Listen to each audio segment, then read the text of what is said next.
see if that's working or not. I think we should be live soon. Let's see. Okay. Starting live. Oh yeah, that was easy. Woohoo! Yeah, can you say something? Hello. Good. That work? Yeah, that's working. All right, cool. We're Cool. live. All right. Hi. How are you? Yeah, I'm good, thanks. Good. Good. Can you introduce yourself before we start? Yeah, I'm Ian. I'm a patron, obviously. Thank you. I live in the UK.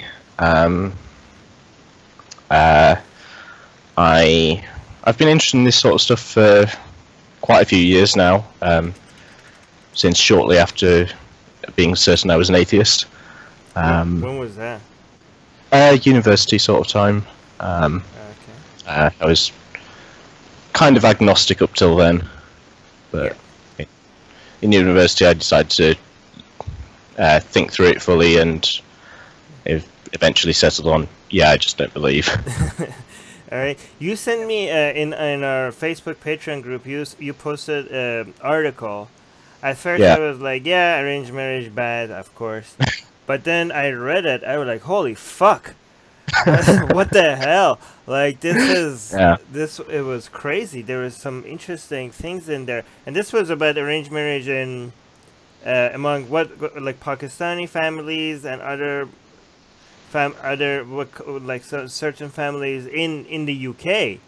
Yeah. And I was shocked about how much of a control the parents have over their kids. I was like, you just walk. Like, why do you have to listen? Like, just walk away. Like how, how, like, can you let us know a little bit about the article? I'll bring up some of the highlights that I remember.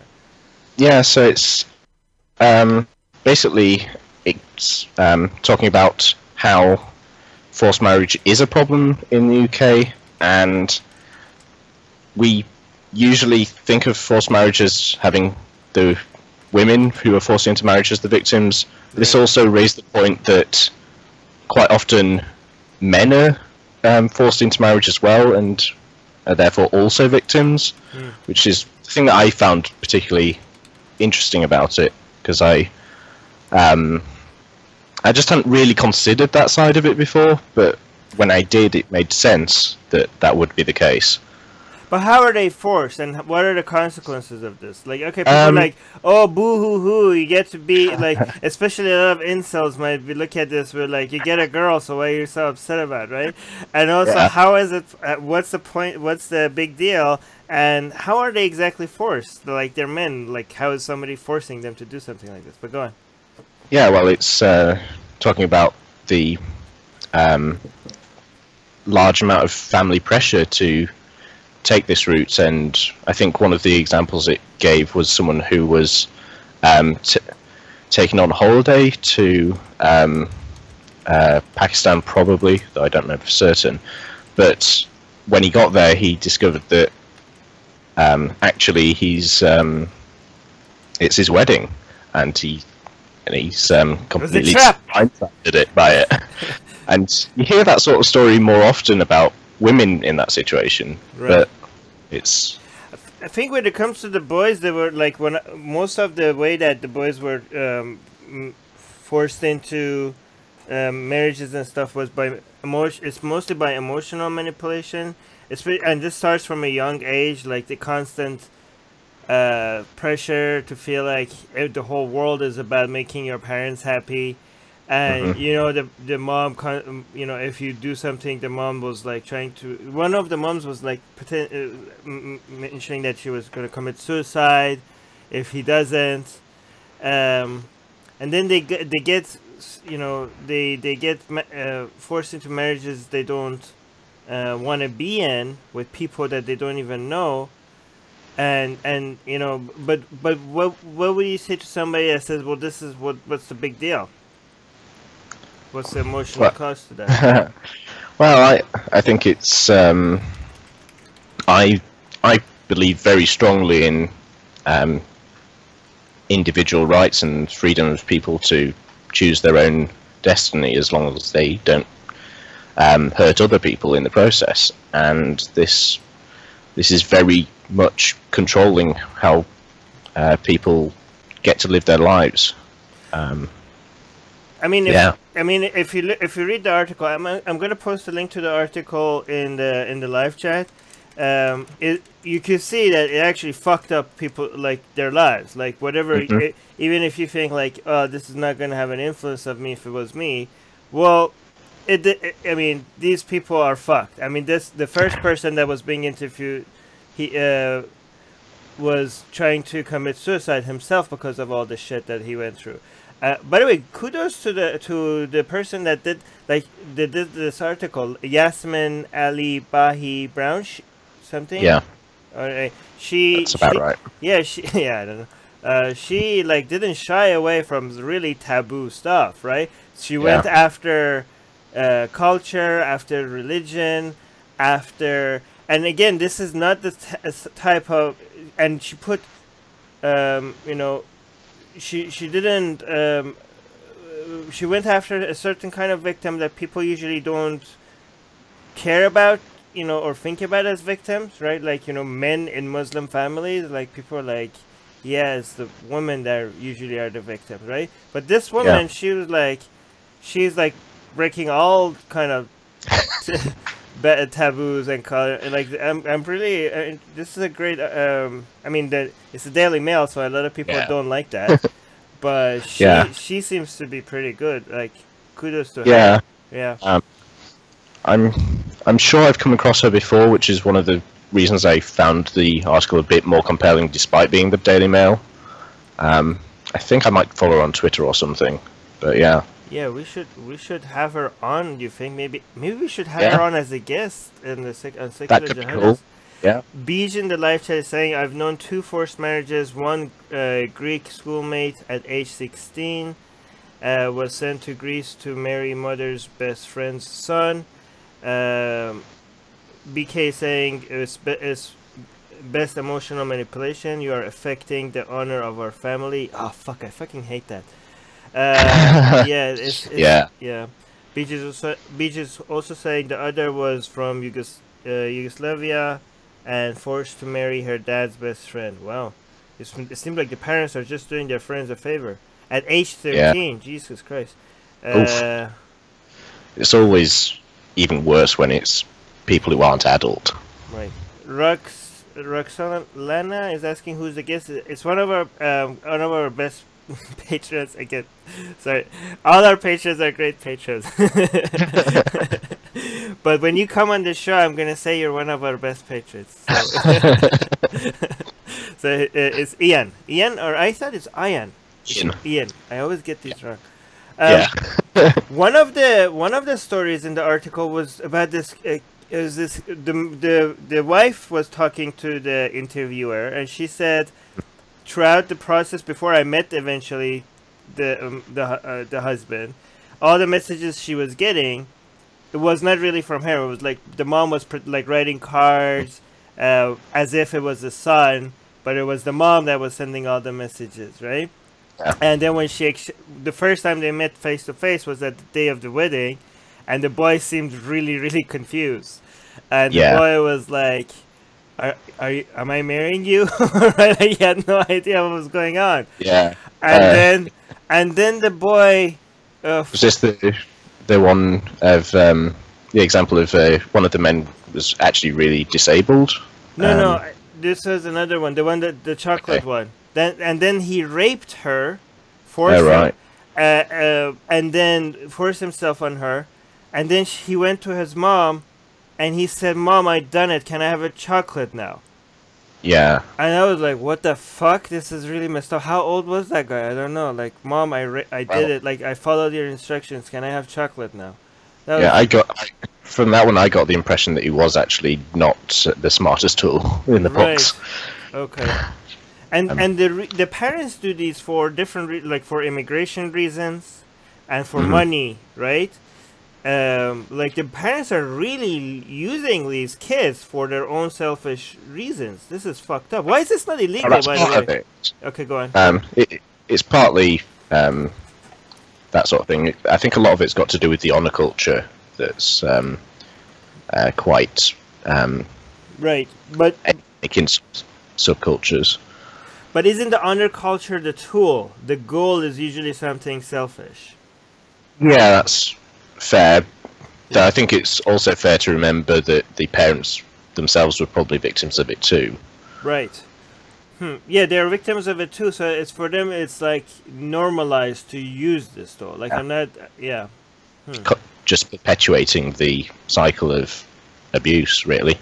Yeah, but why? So this is happening in the UK this much. Like, I mean, somebody in the live chat was saying this happens in India. Yeah, India is this is big. In Pakistan, this is very big. Yeah. Apparently in Greece, I didn't know in Greece as Yugoslavia, this happens as well. So it's not just non-Western countries. But in the UK, if these immigrants are doing this, why is this not? Why is the UK not like? By the way, there's a lot of static background noise. We tried to fix this before the show, but we couldn't. Sorry about that. Yeah. But why is this not illegal? I think it is illegal, but I don't know how well reported it is, so the police can only take action if they actually know about it. I see, every now and again I see leaflets and posters saying, here's how you can take action if you are a victim of this sort of thing. You know, do you think that... I think the government are aware of it and the police are aware of it, but they still have to know about a particular instance in order to act. Do you think is there one of those cases that they don't want to come off as racist or coming off as attacking a certain culture, or is that an exaggeration?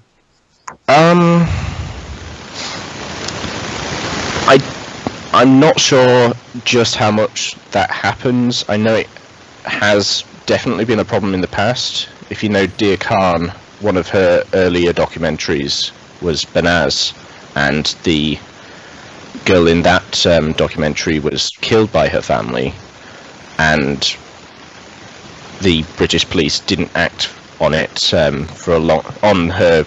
She went to the police multiple times before she was killed, and the British police failed to act for quite a long time. And that one seems to be very clearly a case of not wanting to be racist, and in the and because of that, completely messing up. So this might be happening here, because if you don't do that for an extreme case like that, then arranged marriage seems to be like second level, and it also seems to be like going at the heart of their way of life and their cultural practices. So it might be. Go on. I think it's entirely possible that the police is just much more aware of this possibility and much more educated, so they may be doing better at this nowadays than they were 10, 20 years ago. Right. I still am not entirely sure just how much it's a problem still. Because again, I don't know if I hear a lot of these things, and I don't know how exaggerated it is from on both sides. Like some people on one side are saying it's not a big deal, and I don't know if they're being honest or if that's just their political agenda. And some people on the other side saying like, oh yeah, you know, the police is completely useless because they don't want to come off as racist against brown people. And I don't know if that's way too exaggerated as well. I don't know. But what the examples they gave is like people are getting contacted by the police just because of tweets and Facebook likes and stuff like that. And imagine if those resources went to addressing stuff like this instead, right? So, yeah, it's, I don't know if that's hard to know just how biased your own perspective is. Yeah, I don't know myself. I need other people to point it out to me. There was one of the moms that mentioned that my boy was, so I think she was talking to the interviewer. She was saying like this, like she was proud of how much control they had over their son. And she was like, my boy is a good little boy, he does everything we say, right? And he was comparing it to like, what do you want? Like, do you want to be like these Westerners where the kids do what, like, they're like rebellious kids in the West, they don't listen to their parents?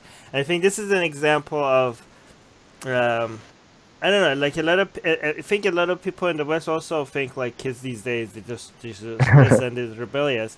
But I think these backward cultures take advantage of the frustration that people have with some things in modernity, and their solutions seem to be something so extreme on the other end. Like, look how rebellious kids are. And they always say these days, as if that has always not been the case, right? Like, oh, kids these days, they're rebellious. Yeah, unlike before, where they used to murder their own father in their sleep so that they could steal their crown and stuff. Like, rebellious these days. I think there's a famous quote by Socrates or someone like that complaining about kids these days. right. That's amazing. But this is what is Islam and Christianity, Christian leaders and Islamic leaders do great. Like, they are very good at actually looking at problems in modern culture, and every culture has its problems and there's failings, right? But then, like, they point at drug addiction, they point at people playing video games too much, people using their phones too much, kids being rebellious, and like, see, this is why you need Islam. See, this is why you need Christianity or whatever, right? So, and this mom was kind of like the same, like, well, look, our kids are listening to us, unlike your kids, which they don't seem to be listening. You're like, yeah, this is different than kids listening to you. You have complete control over them. This is like emotional. This is like slavery. I don't know. This is fucked up. Yeah, but it's interesting. Do you think there's an unfair, there's a bias in the way this is covered about male victims compared to female victims? I think we hear about male victims a lot less, and I think we probably hear about them less than would be proportionate. But I also think that female victims are probably more common overall. Yeah. So I think we're somewhere between 50-50 and what's reported. Right. So if there is more reporting is on female victims, is because the more of the victims are female. I think that's part of it, but I think it's overcorrected. It's overcorrected. Okay. So you think there needs to be So this is a good step in the right direction, I think. Yeah. We should reach. I'm gonna tell Ali is in charge of. A lot of people come to me and say, "Armin, have this guy, have that person out." I'm in charge of setting up the live stream and all the technical stuff. Ali is in charge of getting the guests. So I usually just send Ali the guest suggestion. But I want to have Yasmin on. She seems great. Let me see. BJ saying, I don't understand why people would move to Canada and then send their offspring back to the home country. Wait, I don't remember. In the article, did they send them back to get married? Yes, right? Or no? Or was I think there was at least one example of someone going on holiday, also they thought, to, say, Pakistan, and then ending up getting married there. Right. I mean, this is how you solve, even if it's illegal in the UK, this is how you solve it. You just send them there, you get married, and then you bring them and the kid back here. Because, I don't know how you can stop that. There's, I think the British government has stuff about if you contact someone at the airport, they might be able to intervene then, but you have to realise that that's what's happening to you. Right. There was one part of the story that was amazing. There was this. A lot of these are forced on gay men. Like as soon as you find out that your son is gay, then the push for arranged marriage goes on. Becomes extremely more because they want to make sure that you don't bring you're about to bring so much shame on the family, and this needs to be stopped by any means necessary, and the marriage is the way to do it. And this, it's even worse for the gay kids. But there was one story that was very interesting. That there was one of the kids decided to come out as gay during the wedding. Yeah. Wow. That was... I wish I was at that wedding. Yeah. Publicly telling everyone, this is all a sham. I'm being forced into this. I'm gay. This is that's amazing. Yeah. Oh my god. I wanted to see the look at it. The article did mention that the reaction of the whole crowd was something to behold. That's one. I don't know if this was the same kid or the other one. He went to his father, which was a Quranic scholar, and told him he come out to his father as gay, and his father was in the hospital for cancer, the Quranic scholar, and the father I was shocked by the response, because I was like, this father is going to be so pissed, and the father came to his son as gay as well. The Quranic scholar, and then the father was like, yeah, I'm gay as well. Don't tell your mom. Yeah. And go be happy. Go be yourself. And he gave him a bullshit answer saying God forgives everything. Don't worry, just go be happy.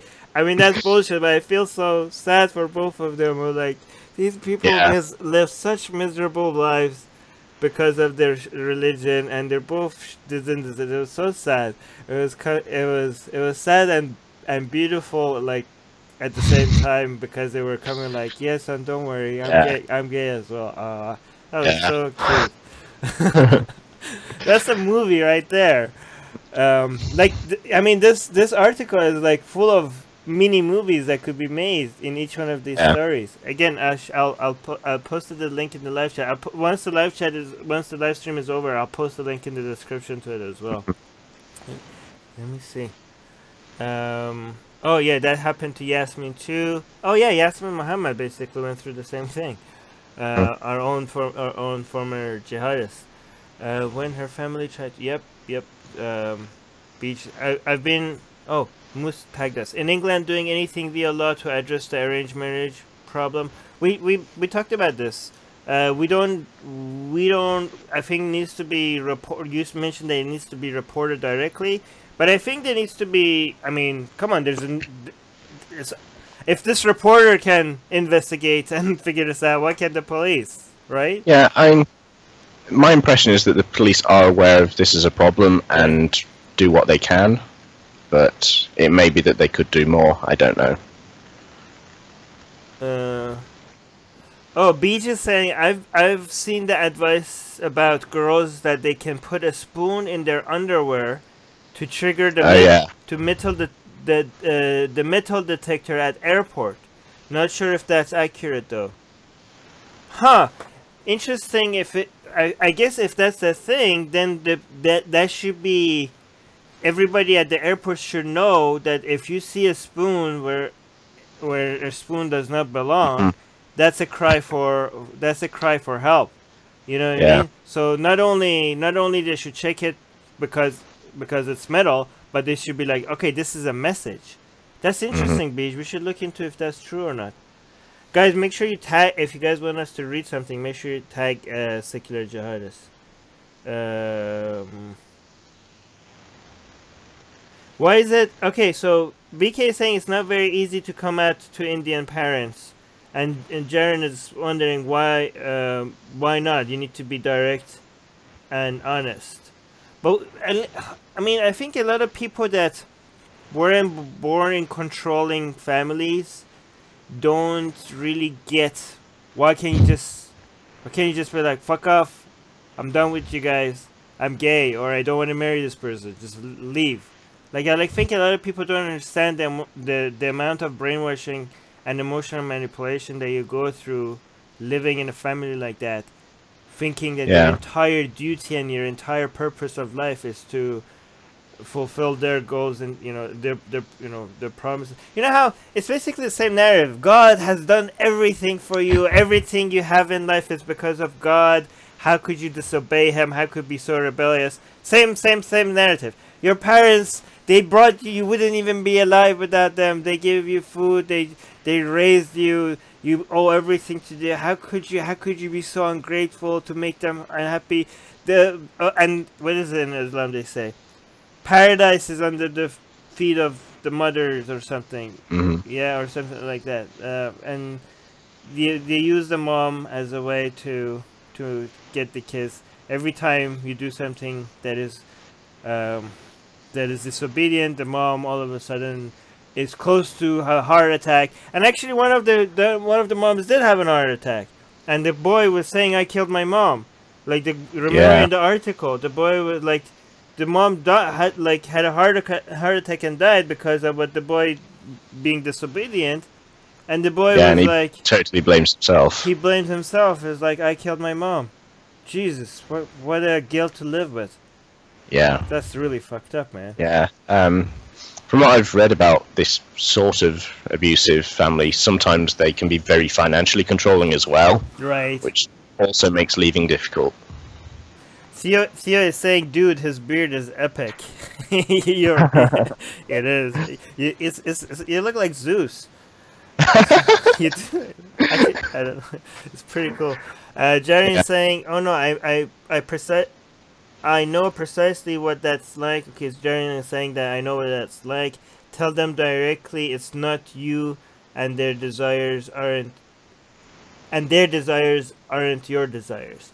Yeah, but then they think like, yeah, I know it's not my desires, but I have a duty. You know, this is how it's done. And they go into another philosophical argument that, look, this whole kids not listening to the parents is the entire reason why the West is falling apart.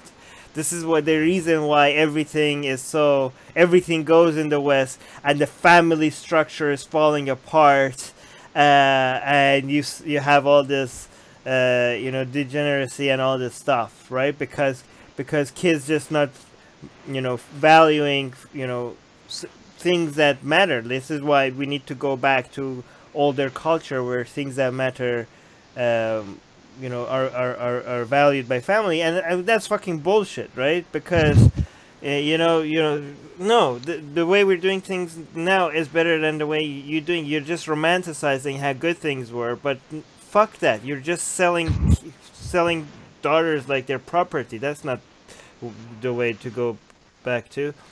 Jaron is saying it leads to shouting, but you need to be clear so they're open to be accepting, and let out all the whiny emotional turmoil they have. So Jaron is saying be very strong, let them shout, but you just need to be clear and stand your ground. And I agree with you, Jaron. That's what I would do. I just don't know if I don't think most people are like you and me, to be in an emotional state like that, to think that's okay, to be that go on, sorry. I think that sort of thing's difficult to do without some sort of support structure, and if you're in one of these abusive environments, that support structure is going to be completely missing. Right. It makes it really difficult. This is why we have organizations like Ex-Muslims of North America, to have support. Yeah. So to have a support, so you have another community you could rely on. But another thing is that this is why we need to normalize this, right? Mm-hmm. This is why we need to, I think people, if people that have managed to successfully say no to their parents, they need to go out and like if you see in this article, there are examples of people that got out of it and now they're going out and being advocates against these kind of practices. So to normalize it, and I think if these kids, if we could like infiltrate that bubble that their parents are building around them and show them that, look, other people have done it. It's not as a taboo as you think it is, right? This is not right. What you're going through is not right. Then maybe they will get introduced to it and think like, yeah, you know what? This is not right. I heard some people are saying like they're just waiting for living their own life when their parents die, because they don't want to make them upset while they're alive. They're like, yeah, I'll just be independent and do what I want. But you're wasting so much of your life if you do that. right. But I don't know. It's just like, yeah, they think like what I want is not as important because my parents, you know, look at my old mom. She's so sweet. Why would I? And then one day she's gonna die, and I'm gonna be so upset that her last years were her being ashamed of me and being disappointed of me. And why would I do that? And then if she dies knowing that I did that to her, I'm gonna live a life of regret that this is what I made them go through, and I can never go back to them and fix this and ask them for forgiveness. So this is the dilemma that the people go through. Yeah, that sort of loyalty and trying not to hurt your family can be a really powerful motivator, and in cases like this, it's in a really bad direction. Yeah. Theo Mikey is saying, he's correcting me. He's saying Zeus had a white beard. You have a red beard, so you're like Thor, not Zeus. Okay. Jared is saying, yes, that's the point. And then point out that they moved here and they know it's because the West is better than their homeland. So, take that. If I was playing their game, I would say the West is better at some things. This is again what I would say if what was trying to. I'm bad at other things, right? So when it comes to family values, they say the West sucks at that. But that doesn't mean they suck at everything. Again, that's what I would say if I was trying to play their games. Oh, Hassan Radwan is here in the live chat. Hi, we have what an honor. Hey Armin, I seem to recognize the voice of your guest. Was he ever on J&T show back in the day when I hosted it? Were you? No. See, all white people look like each other. No. No, but such a great honor to have Hassan. We're having Hassan Radwan, by the way, on the Secular Jihadists soon. You guys, if you guys don't know who he is, you should. He's like one of the founders of the ex-Muslim, one of the founding fathers of the ex-Muslim movement. Like way before any of us knew what the hell we were doing, or any of these channels or any of these started. When are we having you on, Hassan? Do you know? This is again Ali's department, so let me actually check. And also, oh wait, Hassan. Hold on. And also, by the way, Hassan is related to two of our favorite ex-Muslim YouTubers, which is Video Vids and Mimsy Vids. So father to one and father-in-law to the other, I think, if I'm getting. Where is this? I forgot. I don't see the date, but I'm sure we're having you on at some point. Theo Mike is saying, family structure has nothing to do with degeneracy, whatever that means. Ali from Easynom said it best. Pakistan has strong family values. Would you want to move there? Exactly. No, yeah, this scaring people of degeneracy is something that both Islam, Muslims, Christians, and the far right now does it as well, right? As sexual liberation, they're like, look, and they see it as a weapon against their culture, right? Like, look, the alt-right says that, you know, this whole feminism, gay rights, trans rights, and also the Muslims and Christians, they say that this is a purposeful, direct attack at the family structure, which is the most important force that keeps a culture and a society together. And the reason why us Zionists, Illuminati, people are going after this is because it's this worldwide conspiracy to take down empires and stuff like that. I don't know. And this is the this is the most important target to go after because it's the most fundamental brick that every culture or every society is built upon. Yeah. And this whole promotion of degeneracy is the reason, like, oh, people just sleeping around with whoever they want, blah blah blah. This is the whole that's the entire goal. Have you heard about these kind of arguments? I go into the darkest part of it. Yeah, I have. I think they touch upon something that's actually reasonable, but they go way overboard with it. The bit that I think's actually reasonable is when you're talking about maybe single-parent families, because I think that makes it much more difficult for the child to be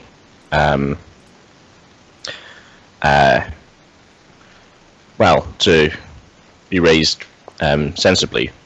But I think the idea that it has to be a father and a mother or anything like that is a bit daft. Well, that's the entire point. So they're not making that other point that you just said. The entire point is that it has to be a family. Mom, dad, married, kids. Yeah.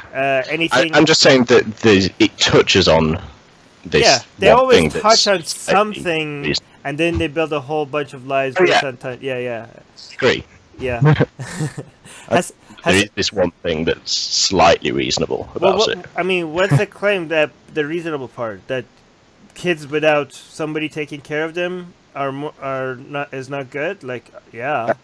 The idea that children in single-parent families are at a disadvantage, basically. Right, but the two parents could be two dads or two moms is better, and again, single parents is also still better than no parents, right? So, for example, an orphan in an orphanage is worse off than a kid with a mom or a dad, just one mom or a dad coming and adopting them. Yeah, right.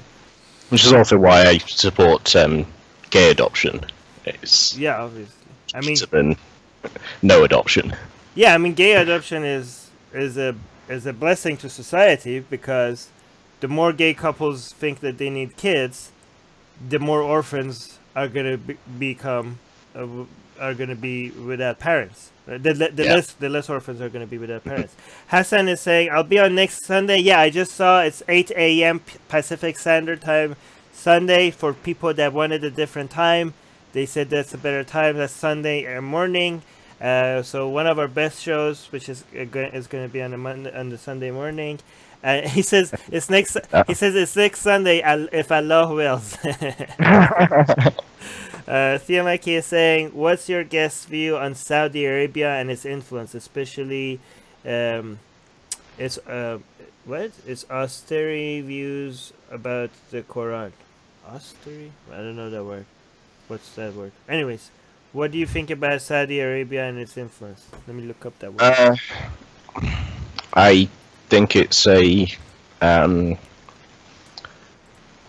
very repressive country. I think... No shit. Yeah. I think the UK government is... strict. Strict views on the Quran. Yeah. I think the UK government is... I don't know if I don't know quite what the right word for it is, but I don't like that they're such close allies with the UK government. But geopolitics is hard, so it might be the lesser of two evils, though I doubt it sometimes. Wait, what's the lesser of two evils? The UK allying with Saudi. Over who? Over geopolitics.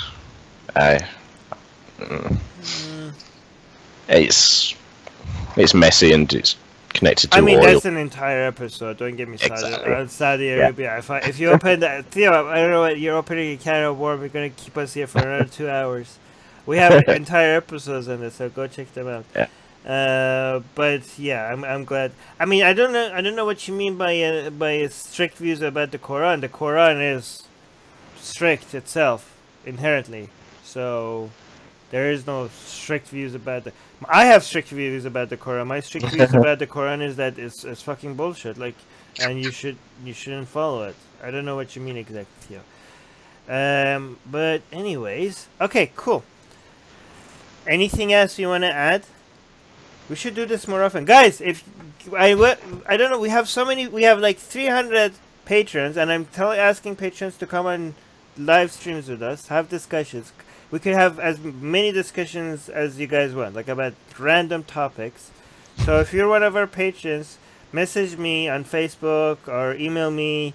Facebook, it would be great, better if you're in the group chat, in the Facebook group I have for patrons.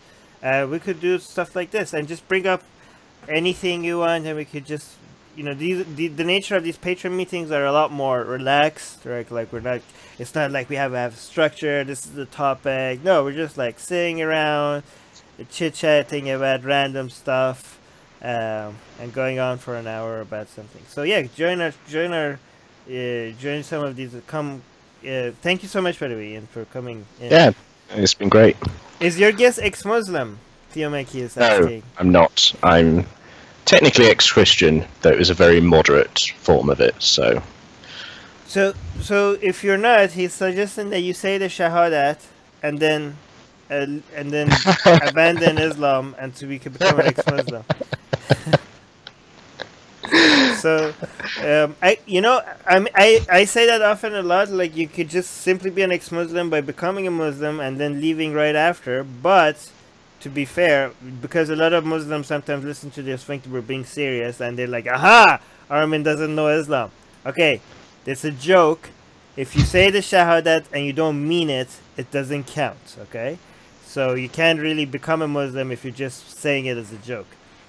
We know that. We're just being silly. Jaren is saying, "Oh, that's a good question. Since you're in the UK, Jaren is asking, what's your view on Brexit and the future?" It's a complete mess. It's a mess.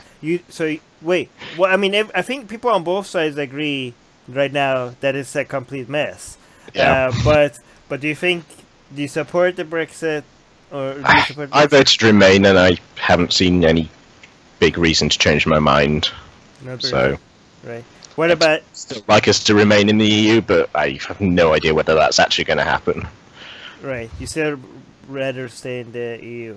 What about people that say EU is becoming so weak, it's going to fall apart anyway? Why would you want to be part of that? I think it's very easy to make predictions, and a lot harder to be right. Right. Okay. We should have what do you think? We should have should we have an entire episode on Brexit? Could be good. Could be good. You guys let us know if you think that would be a good idea. Having a guest that maybe tells us exactly the pros and cons on Brexit, and if it was a mistake or if it wasn't. I don't know if we should have that episode because it will become obsolete very fast.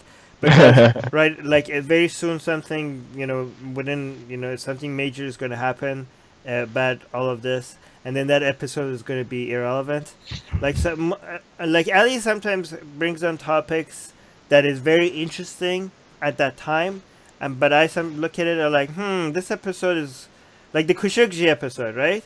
And this episode is going to be irrelevant 2 years from now, right? Nobody's gonna but the Muhammad, like for example, when you have an episode on Muhammad, this episode is like 5 years from now, somebody could find this.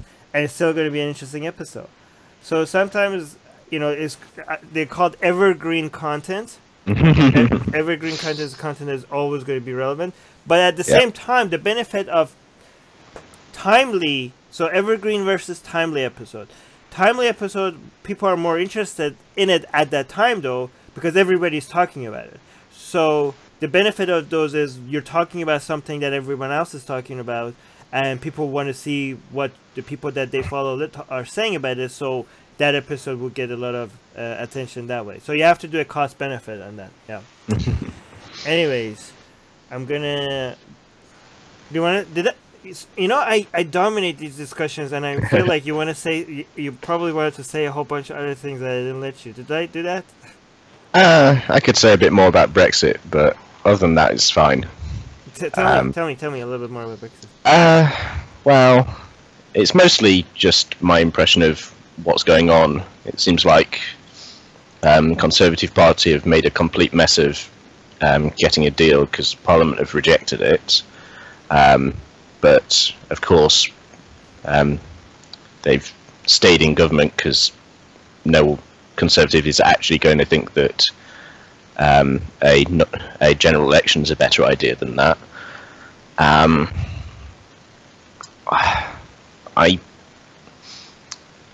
not entirely sure whether a second referendum is the best way out of this mess, but it's seeming more likely by the day. But we'll see. I'll just add that with the second referendum, a lot of people that are against it, they say we already voted. By doing the second referendum, you're basically showing to the whole country that their votes don't matter. Like, you just keep doing referendums until you get the results that you want. I definitely understand that point of view. Right. On the other hand, what's the point of the democracy if no one can change their mind? Well, well, another way they look at it is like saying, you were just too stupid to realize what you were voting on.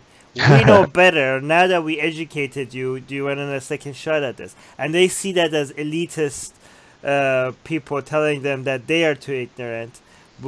But it's them that they're just not listening to the people and doing whatever they want. I mean, I still don't know if a second referendum would go to Remain. It's not.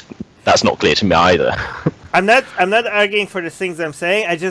I know. But this is me. Again, I tell you, I listen. Devil's advocate, yeah. Yeah. But I think I do a good job at listening to all sides. I think, I listen to the alt-right. I listen to, again, I didn't say. I know Brexiters and other Trump supporters are very sensitive about this. I'm not saying they are alt-right, okay? I'm just saying that I listen to the very extreme right and very extreme left and everything in between. I'm subscribed to Islamic Shia channels. I think one of our patrons showed me this Islamic Shia channel, because most of these channels that I subscribe to, Islamic ones, were Sunni. I couldn't find a good Shia channel, and then one of our patrons, I forgot who it was, but thank you whoever you were, showed me this channel called Islamic Pulse, and my God, the Shia propaganda there is strong. It's so amazing. I love it. So Islamic Pulse is the Shia propaganda, and then I need to find a good Christian one. Like, so if anybody knows a good Christian, because and especially anti-atheist Christian channel or anti-modernity Christian channel, because I would like to review some Christian stuff, and also a Hindu apologist channel. I need to find that as well. Yeah. Well, with Christianity, there's so many different versions of it that you might need to follow several channels to get a but most of them decent approximation. most of them are just talking to their own people. Like I'm looking for one that is creating content challenging the opposition. Okay. Yeah. Because I want to see the narratives they have against the people that are challenging them. So that's the kind of channel that I'm looking for, and I would like to review those kind of contents on some video review, and also some Hindu ones. I only seen one Hindu video so far challenging people like atheists, for example, atheism. And why you should be Hindu. That was like, wow, I've never seen anything like this before. But Hinduism is one of those things I know way less about than I'd like to. And it's weird because it's like 1 billion people, right? It's like people are like, oh, Armin, why don't you guys criticize Judaism? You only focus on Islam and Christianity. And like, first of all, we do criticize Judaism, and second of all, if you want to demand. What you should be saying, what you should be demanding after Islam and Christianity is Hinduism, because Judaism as a religion is a really tiny portion of our planet. Hinduism is the demand that you should be making after we go after Islam and Christianity, based on the number of people it's influencing. GV is saying, like Richard Dawkins said, If the second referendum turns out to be Remain, hold the third one. Holy shit! Yeah. Did he actually say that? That's funny. Oh my I don't god! know if she did, but I can certainly see that that would be the argument of the people who wanted to exit. Oh yeah, Dawkins was very shocked when Trump got elected. He was like, "What do you have? What have you guys done?" And then it happened in his own country, something else that he got shocked about. That's funny. I didn't know that Dawkins said that. By the way, talking about Dawkins, have you noticed how supportive Dawkins is of all things ex-Muslim? Yeah. Yeah, he's very nice about that. Anyways, I've taken a lot of your time. That's fine. Add anything else? No, I think I'm good. Okay, good. BJ is saying, technically, every time we speak about Islam and Christianity, we're speaking of Judaism. They started all this. Well, No. yes and no. More accurately, every time you're shitting on the Old Testament, you're shitting on Christianity and Judaism at the same time. Mm-hmm. But the challenge with Judaism is that every time you name it as a barbaric religion, backward religion, people will call you an anti-Semite. But you know, I always say, like, you know how confusing it was to some people when they try to sell the narrative that criticizing Islam is bigotry, and it worked for a long time. It's starting to die down now, thank God. But I think with Judaism, that's even more of a challenge, because the name for the religion and for the ethnicity is the same. Yeah. When you say, Jew, you could be talking to, what are you talking about? Are you talking about their religion or their culture or their ethnicity? And because they use the same word for all of that, it's much easier to be labeled as an anti-Semite when you go after the religion. Yeah. Theo is saying, I met a Hindu who said Hindus don't really believe all those stories about the gods. Meanwhile, Hindus in India worship a kid with a conjoined twin that looks like extra limbs. Yeah, that's bullshit. You're right, Theo. Like it's interesting how the apologetic arguments for religion sound. Hindus are always like, oh, you guys don't understand Hinduism because your critique sounds like critiques of Islam and Christianity. Hinduism is very different. You can't see it with this, the same way you criticize Islam and Christianity. You can't criticize Hinduism the same way, and then they go around and coming up with the exact same excuses that Muslims and Christians makes for their religion. This is not true Hinduism. This is just a metaphor. Yeah, all the same arguments, like the same. Anyways, okay. All right, yeah. I'm gonna. Okay, Jaren, this is the last comment I'm gonna be reading. I have to read the ones that tag secular judges, but this is the last one. There's more than 6 schools of thought. That's what they say. Yes, they say that, and again, this is another contradiction that they make. You go and make fun of one of them. You criticize something in Hinduism, and they say that that's not true Hinduism. Okay, this is not real Hinduism. But at the same time, they make the argument that Hinduism is not one thing, and and they don't see the contradiction. Well, if it's not one thing, then when I'm criticizing this, you can't say this is not true Hinduism because this is one of those Hinduisms. And then another thing that they say is that, oh, Hinduism is not the real name. This is the real name. Hinduism is the name that the Persians gave these we say religions. They say no, not religion, way of life. Well, religion is a way of life. What are you talking about? But that's not the real name. Like, okay, so you're just arguing the label. Well, what we're talking about. Just because you call it something else, that's an excuse for what? It's like, you know what I'm trying to say? Like, okay, so the name is different. What the hell? Like, we call it this, you call it that. Is that a defense? Anyways. Jaren is saying fair point. Okay, thank you, Jaren. Jaren, I like Jaren because he has a lot of disagreements with us in the live chat sometimes, which is good. Makes the whole conversation a lot more lively. Anyways, I'm gonna go. I keep going. Let's do this again, okay? Because not that many of our patrons are picking up these live streams. So the ones that we do, we need to do repeat episodes of this. I'm really grateful for the ones.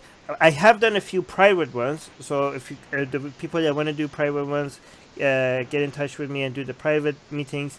But I'm really grateful of the people that are willing to do the public ones, because one, that's more content for people to enjoy, and two, it encourages other patrons to participate as well. So thank you so much, Ian, for doing this. Or Thor. Yeah, you're welcome. All right. Okay. Bye. And bye everyone in the live chat. See you guys soon.